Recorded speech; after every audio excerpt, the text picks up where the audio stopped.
Hay una familia argentina que, como en una novela de aventuras que transcurre en el mar, vive navegando la costa brasileña en un velero. Connie, Juan, Ulises, Renata y Lula son los tripulantes del Barco Amarillo, un emprendimiento náutico y de redes que pueden apoyar accediendo a sus redes sociales por medio de sus libros y compartiendo su viaje.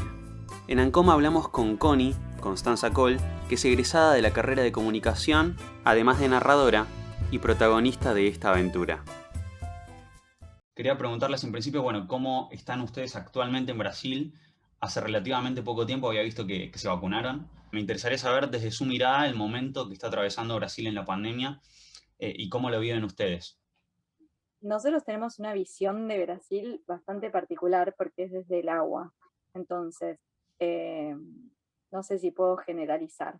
Estamos en el barco, en una isla en este momento, y la pandemia la atravesamos desde un lugar totalmente diferente al resto de los brasileros o de los residentes. Nosotros somos residentes, desde que llegamos a Brasil elegimos hacernos residentes para no tener que correr con esto de los 6 meses de estadía permitida. Nos hicimos residentes y estuvimos navegando ya por Brasil durante 3 años.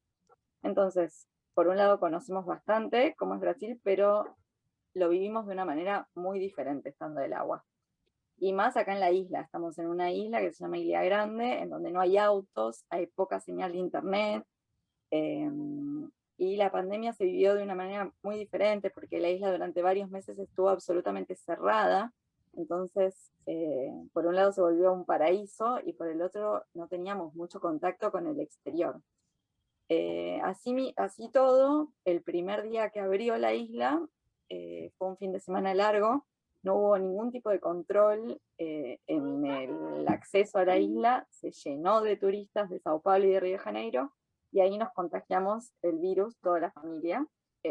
Claro que nos cuidamos y todo, pero de vez en cuando tenemos que bajar, desembarcar, abastecer el barco, y ahí nos contagiamos. Y la verdad que lo pasamos súper bien, no sé si fue porque era una de las primeras cepas o porque estamos bien de anticuerpos o porque llevamos una vida saludable, pero los chicos casi no lo sufrieron y nosotros estuvimos 4 o 5 días con un poco de cansancio y dolor de cabeza, perdimos el olfato, tuvimos todos los síntomas, pero no fue nada grave.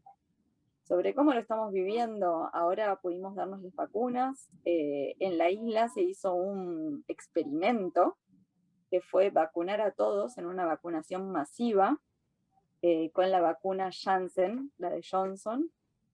Y yo, por estar amamantando a Renata, que tiene 1 año, me pude dar la Pfizer. Entonces, la idea es vacunar a todos, a ver cómo reacciona la comunidad de la Isla Grande con el virus. Muy bien. Por ahora está todo bien y la verdad es que hay muy pocos contagios en la isla.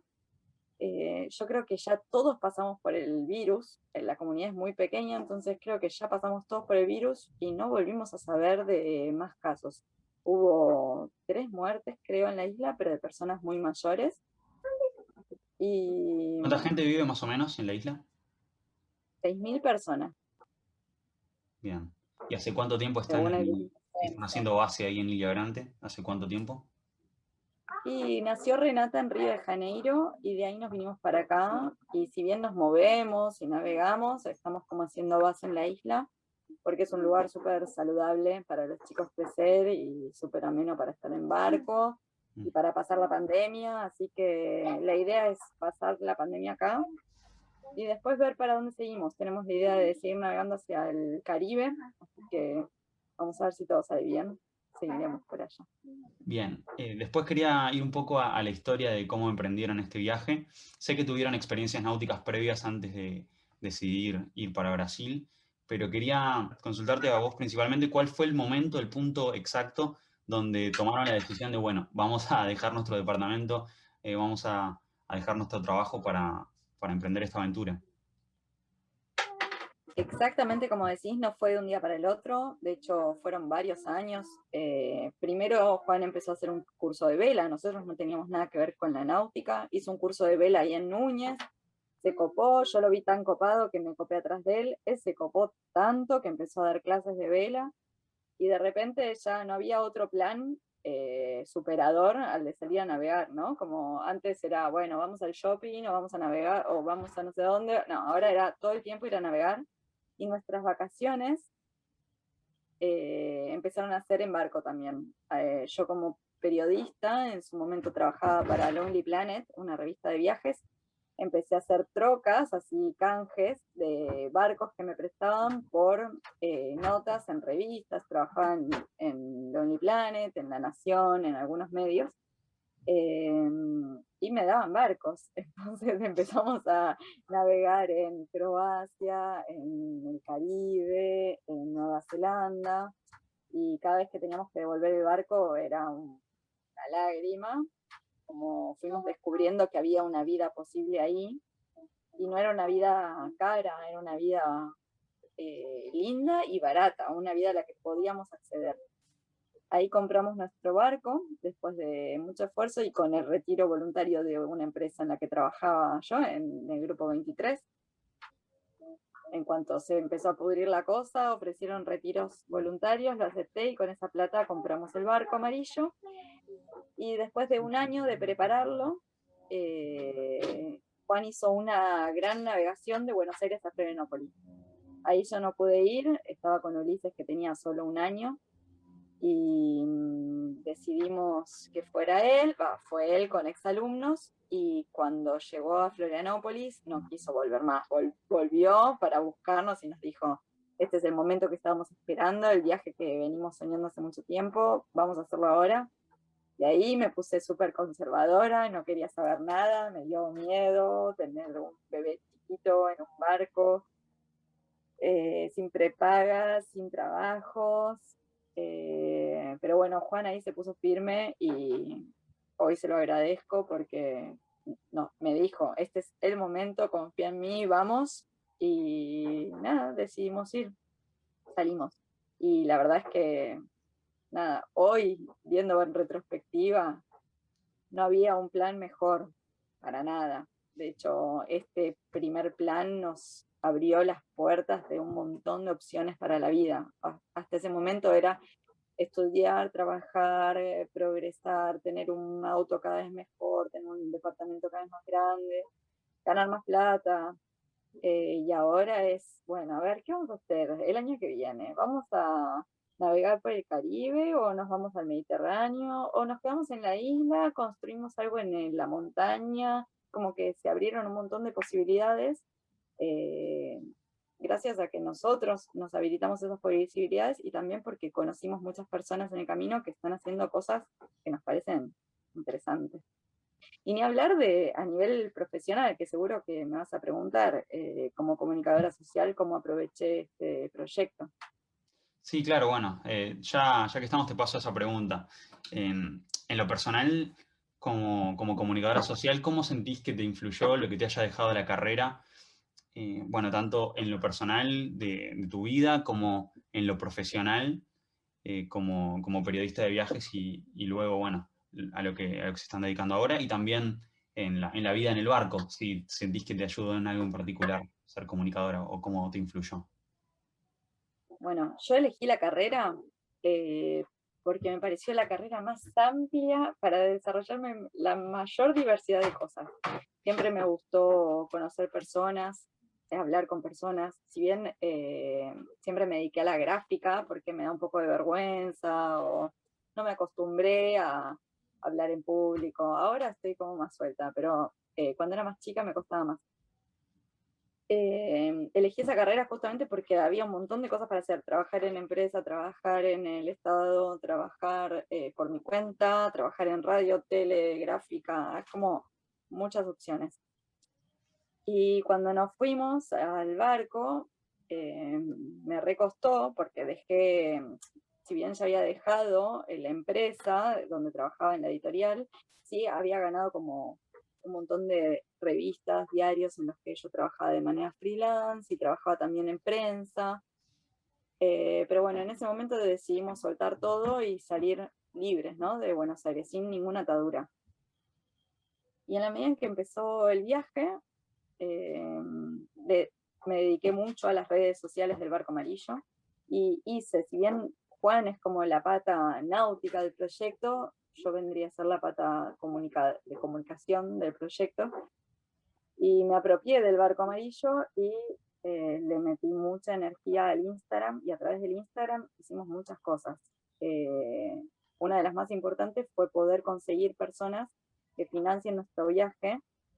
Nosotros recibimos personas para hacer tanto paseos de vela como hospedaje en el barco. Nosotros recibimos personas que vienen y pasan sus vacaciones acá, y eso es a través del Instagram. Gente que ve nuestro estilo de vida, las cosas que hacemos, cómo salimos a navegar, cómo hacemos senderos por la montaña, cómo nos metemos al mar, y quieren venir a experimentar ese estilo de vida. Y así conseguimos financiar todo este viaje y ahora toda esta pandemia, que no es poco. Y después, un poco más adelante, cuando al año de empezar este viaje, empecé a escribir mucho, acompañada por Josefina Licitra, que es editora y escritora y muy buena. Me acompañó en el proceso de escritura de un libro, y durante el embarazo lo pude terminar. De hecho, lo terminé en los primeros días de Renata. Y bueno, el libro es otra fuente de financiación muy importante del proyecto. Tanto así que hicimos otro libro, que es un libro infantil que se llama Ulises, Lula y la Isla Grande, y la verdad es que funciona muy bien. El barco amarillo tiene una repercusión muy linda. Los lectores del barco amarillo encuentran una motivación increíble para llevar a cabo sus proyectos. Y el infantil también. Hay un montón de chicos que siguen las aventuras del barco amarillo a través de Instagram, y que abren el libro y se encuentran con Ulises y con Lula, y son personajes de la vida real que están plasmados en este libro, y les encantan. Entonces, a través de mi carrera, y de manera independiente, puede hacer un montón de cosas que generaron dinero. Que bueno, en su momento comunicación, cuando yo estudiaba y todo, decían muchos que era tan difícil generar un ingreso y que te fuera bien, que nada, viste, ya en mi época, hace 10 años que bueno, no quiero ni decir, pero no sé hace cuánto me gradué, ahora tengo 36, yo creo que me gradué con 26. Ya se hablaba de lo difícil, de la época que estábamos en la época de la desaparición de los medios, y de que uno trabajaba gratis. Y de hecho fue bastante difícil hasta que llegó el barco amarillo, y hoy en día nos va súper bien. Y después, yendo a cuestiones más personales de lo que opinas vos, también lo que opina Juan, que seguramente lo debes saber, me gustaría saber qué es lo más lindo para ustedes de vivir a bordo y capaz lo más complicado. Eh, Ambas cosas, no sé si lo tienen claro como para contar, como experiencia también para el que quiera animarse a hacer una experiencia así. Hay varias cosas de vivir a bordo que nos encantan, pero principalmente es la libertad que tenemos para usar el tiempo de la manera que nosotros queremos. Podemos estar con nuestros hijos todo el tiempo. La elección de la vida en barco tiene mucho que ver con haber dejado atrás los trabajos de oficina, de mucho tiempo fuera de casa, y estar mira, por ejemplo, ¿no? En este momento está Ulises leyendo el libro, Juan lo está acompañando, estuvimos jugando con los Playmóviles. Juan es el que más se dedica a enseñarle a Ulises a leer y escribir. Hacemos homeschooling en el barco, entonces estamos pudiendo acompañar a Ulises en el proceso de aprendizaje con 4 o 5 años, que nos parece hermoso.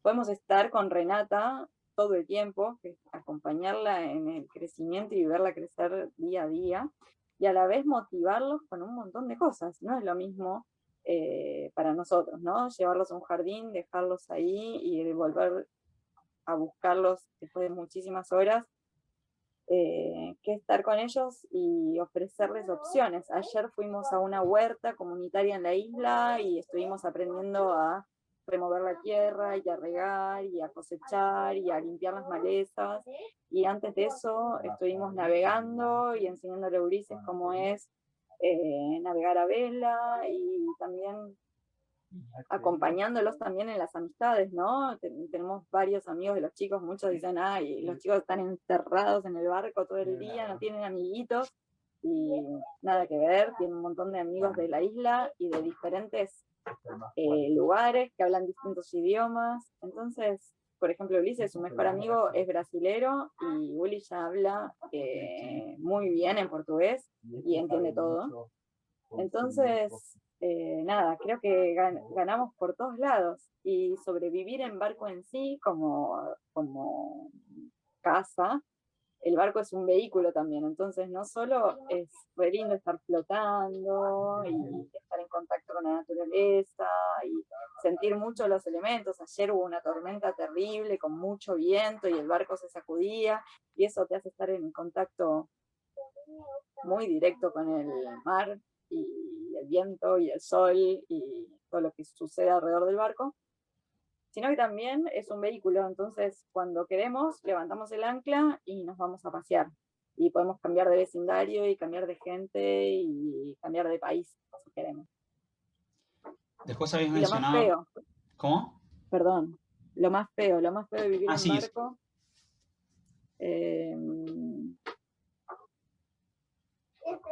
no sé, estar lejos de la familia. estar lejos de la familia, pero no tiene tanto que ver con el barco, sino con estar de viaje, ¿no?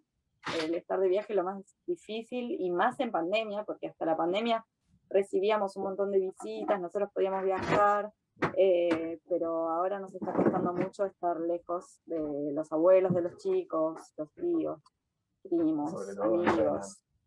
Renata, que está, es una beba hermosa y muchos se lo están perdiendo, digamos. Si bien tenemos este contacto digital, nada, extrañamos mucho eso. ¿Cómo fue la experiencia de vivir un embarazo a bordo? La aventura que debe haber sido, llevar a cabo el parto, el momento posterior al parto, ¿cómo fue eso?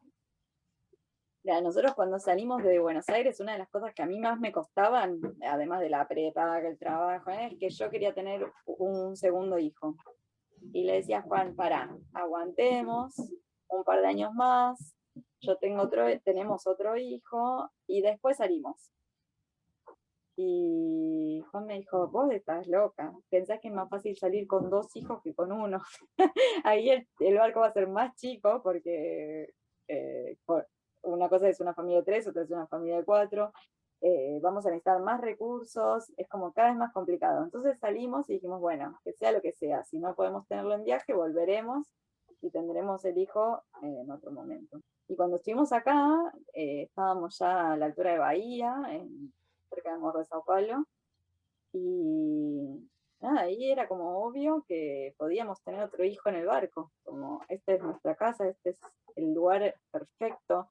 Acá, estando nosotros en el barco, podemos acompañar todo el proceso del embarazo y los primeros meses, años de nuestro segundo hijo, muy de cerca. ¿Cómo no lo vamos a hacer? Y ahí buscamos a Renata, quedé embarazada enseguida y decidimos, en vez de seguir hacia el Caribe, que era una de las opciones, volver a Río de Janeiro, justamente para estar más cerca de la familia, para poder que fuera un avión de 2 horas y media, 3 horas, y estar en Buenos Aires o que ellos estuvieran acá. Solo que en el medio apareció la pandemia y nos complicó todo. Pero bueno, fuimos haciendo todos los controles, ecografías, etcétera, en el camino, en cada puerto donde parábamos, íbamos haciendo algún control. Todo bien, todo normal, súper saludable todo. Y al momento de nacer, la pandemia era uno de los peores momentos, porque estaba el pico de la pandemia, sobre todo en Brasil, en Río de Janeiro, el año pasado en junio. Y no podíamos viajar, las fronteras estaban cerradas, no había vuelos, entonces decidimos ir hasta Río, que había una maternidad privada que parecía lo más seguro en ese momento, y levantamos el ancla, nos fuimos con el barco, yo panzona gigante de 8 meses, navegamos hasta ahí y tuvimos a Renata en una clínica. Pasé menos de 48 horas en la clínica y nos vinimos al barco, que era el lugar más seguro para nosotros, para estar en cuarentena, ¿no? Sí, como aislados del virus. Y a partir de ahí, todo bien. Nada, Renata vino al barco con 1 día y medio de vida. O sea, desde nacida prácticamente que es navegante. Bien. Sí, de La Pampa. Ya haciendo un par de preguntas más reflexivas para terminar, quería preguntarles, porque creo que en su libro mencionan esto, pero me gustaría que cuenten por qué. Si tuvieran que elegir un libro y una canción para musicalizar y ambientar su viaje, ¿cuáles serían?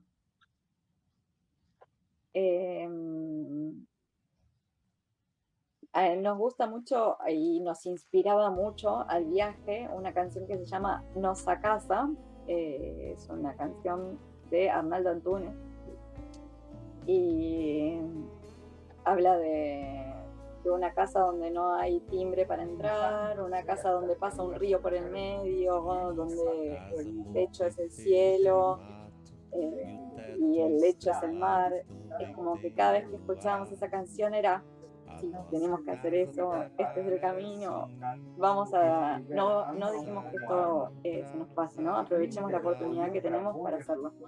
Porque bueno, nada, si bien parece fácil, tuvimos que entrenarnos a nivel náutico, tuvimos que dejar muchas cosas atrás y nada, es un sueño que si bien lo puedes tener, hay que alimentarlo y hay que dar ese salto y ese último paso no es fácil. Entonces esa canción como que nos inspiraba mucho y nos dio fuerza.